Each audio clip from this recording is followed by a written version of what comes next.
Vamos a la comunicación telefónica con el profesor Roberto Folari en la columna habitual de Carta Abierta. Hola Roberto, buen día, ¿cómo te va? Bien, muy bien, ¿cómo están ustedes? Muy bien, acá estamos, disfrutando la mañana. Sí, está muy linda. Bueno, un par de temas quiero tomar hoy. Primero, que fue el aniversario de el retorno a la democracia, entonces en distintos sitios del país la Unión Cívica Radical hizo una reivindicación de la figura de Raúl Alfonsín. Ciertamente tiene todo el derecho porque precisamente, bueno, Raúl Alfonsín fue miembro del radicalismo, un miembro, digamos, absolutamente, digamos, relevante y decisivo. Pero hay que señalar algunas cosas importantes, ¿no? Que es que Alfonsín representó un radicalismo progresista, representó un radicalismo socialdemócrata y no cierto radicalismo conservador. Por ejemplo, nada tenía que ver con De la Rúa, él, ¿no? Por decir algo, ¿no? Entonces hay una Unión Cívica Radical de derechas, ¿no? Que es bueno recordarlo, porque algunos se han olvidado de esto, así como Cristina tuvo que soportar el asedio permanente de Cobos como vicepresidente y Cobos esperando a ver si algo le pasaba a ella para quedar él automáticamente instalado, digamos. Esto le pasaba lo mismo a Alfonsín con Víctor Martínez. No sé si alguno tendrá memoria, pero el vicepresidente era un hombre del peronismo cordobés, de clara derecha, digamos, y que quería quedarse con el cargo. Es decir, en realidad lo que querían eran todos los sectores de la derecha argentina, que frente a los embates que el alfonsinismo hacía contra la rural, por ejemplo, y contra algunos, digamos, de los espacios de poder histórico del establishment argentino, bueno, pensaban en reemplazar a Alfonsín con una especie de golpe palaciego por Víctor Martínez, ¿no?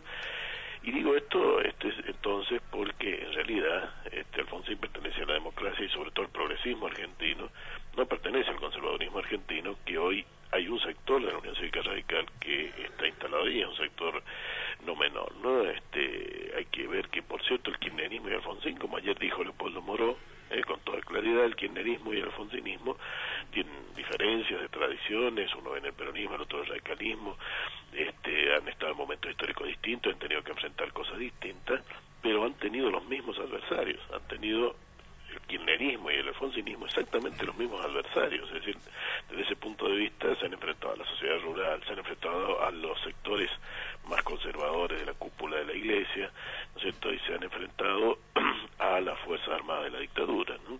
Roberto, Sí. Ahora me parece que ninguno de esos vicepresidentes, que es muy curiosa la historia de los vicepresidentes, ¿no?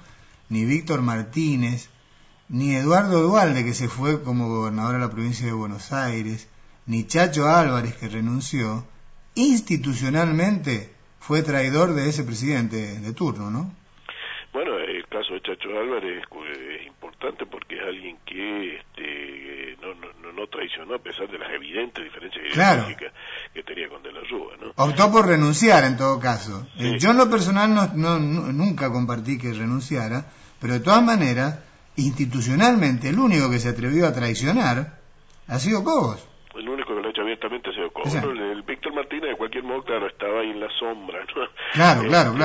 Pero no tuvo oportunidad de hacerlo. Efectivamente. Y no lo hizo, no llegó a ese exceso, ¿no? Exactamente. Lo cierto es que, entonces, vemos al sector de derecha de la UCR, actual, representado por Aguad, por Cobos, por Laura Montero, por Sanz, por Morales. Vemos que los mendocinos son muchos ahí, ¿no? En esta derecha radical nacional.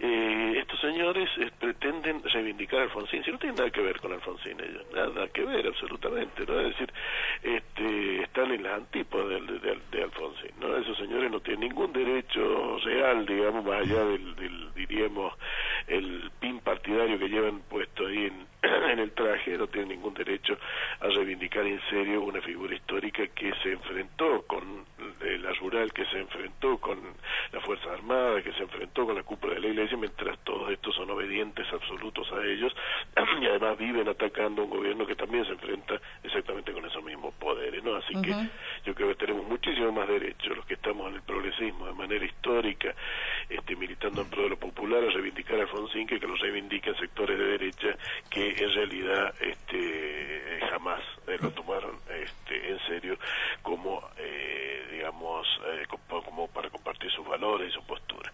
Y por cierto, bueno, el día de ayer tuvimos una verdadera fiesta democrática en Mendoza y en la Universidad Nacional de Cuyo, como saben todo el mundo, con en la visita egregia, ¿no es cierto?, de Baltasar Garzón para hacer, ¿no es cierto?, que le fuera otorgado, ¿no?, el doctorado honoris causa, ¿no? Es el doctorado honoris causa número 24 que obtiene a nivel mundial muy merecidamente Garzón, porque en su alocución pudo dejar muy claro, en su alocución después de recibir, ¿no es cierto?, esa distinción, que es la más alta que puede ofrecer la Universidad Nacional, mostró un discurso claro, definido, muy ético, que digamos, está muy ligado a la capacidad de ejercer medidas y tomarlas con total claridad y fuerza, ¿no? Para decirlo de otra manera, más que un enorme discurso teórico, lo que ha mostrado Baltasar Garzón es una ética práctica excepcional, ¿no?, que es la que permitió, por ejemplo, que en Argentina, antes de que hubiese cualquier juicio como los que se abrieron a partir del 2003, ya estuvieran presos, no en Argentina, pero digo, como partícipes de la represión ilegal en la Argentina, Silingo, por un lado, y por otro lado, que se hubiera detenido también primero en México y luego hubiera sido extraditado a España y finalmente a la Argentina a Ricardo Cavallo, ese señor que estuvo en México haciendo negocios y que había estado previamente en Argentina, en Mendoza precisamente, durante la época de Rodolfo Gabrieli, ¿no? Así que, bueno, importantísima la presencia de Garzón, quien mostró que la ley de medios es absolutamente necesaria, apoyó de manera inequívoca y clara la ley de medios como democratización de la palabra y dejó absolutamente claro que en modo alguno, para nada está en juego el problema de la libertad de expresión con esa ley. Señaló también que las elecciones son posibles en la democracia. Helmut Kohl estuvo casi 20 años en Alemania, Felipe González 12 años en España, y dijo, en la democracia europea, cuando un gobierno funciona, la gente lo vota hasta que funcione y tiene todo el derecho a seguir haciéndolo. Con esta simpleza dejó claro que las elecciones para él son algo prácticamente natural, como lo son en la democracia esa tan envidiada por nuestros republicanos que es la democracia europea, ¿no? Y por cierto, desde 2003, ¿no es cierto?, insistió en que, gracias por supuesto a la lucha inclaudicable de las madres y de los demás organismos de derechos humanos, que estuvieron presentes siempre en la lucha por los derechos humanos desde los inicios, ¿no es cierto?, ya durante la dictadura, pero también por la decisión política del gobierno de Néstor Kirchner y de Cristina Kirchner, a quienes citó expresamente, hizo referencia directa a ellos, esto había permitido los juicios ejemplares que se realizan hoy en Argentina y que dijo que era uno de los pocos lugares en el mundo donde no se dan condiciones de impunidad ante hechos de esa gravedad, ¿no? Así que creo que tenemos a un indisputable personaje de nivel planetario, de nivel internacional, de un prestigio absolutamente irreprochable, como es el que tiene Baltasar Garzón, y quien creo que dejó muy claro algunos temas que hoy para los argentinos son importantes, como la vigencia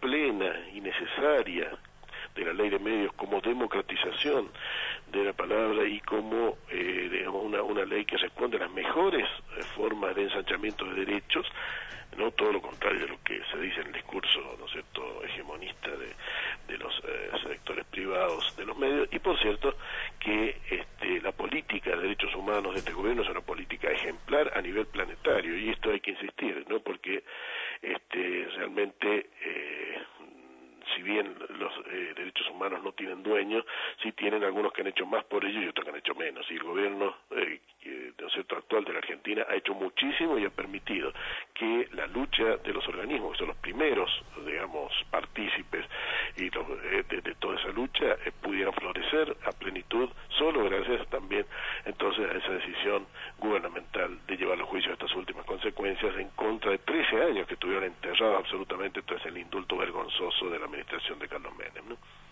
Muy bien, Roberto, muchísimas gracias como siempre por la comunicación con nosotros. No, por favor, un gusto muy grande, ¿eh? Hasta luego. Hasta luego. Pasaba así entonces el profesor Roberto Folari en la columna habitual de Carta Abierta.